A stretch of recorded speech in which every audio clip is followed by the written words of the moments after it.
नमस्ते डाक्टर साहब। नमस्कार नमस्कार के छ नि मेरो भात खाएपछि ट्याम्मै भुँडी अगाउँछ हौ। ए बस्नुहोस् त्यसो रहेछ है कुरो त्यस्तो हुँदैछ। म लामो सास फेर्नुहोस् हो लु छोडिदिनुहोस् त फेरि एकताल जिब्रो देखाउनुहोस् त आँखा रक्सी खानुहुन्छ अब डाक्टरसँग कसरी भनौँ यो कुरा?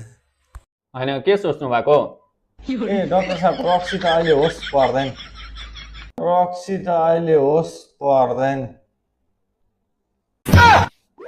त्यसो भए दबाई चाहिँ लगिराख्नु नि त हुन्छ हुन्छ दबाई चाहिँ दिनुहोस् नि।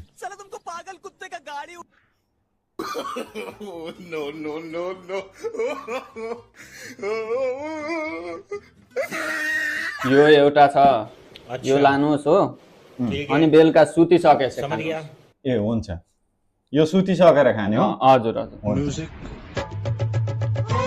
यो छ अर्को यो चाहिँ बिहान तपाईँ उठ्नुभन्दा अगाडि चाहिँ खाइहाल्नु पर्यो ए उठेको चाहिँ हुनु भएन बिहान उठ्नुभन्दा अगाडि हजुर कति चम्ची? 2 चम्ची 2 चम्ची। अनि यो चाहिँ 200 ml ए हुन्छ।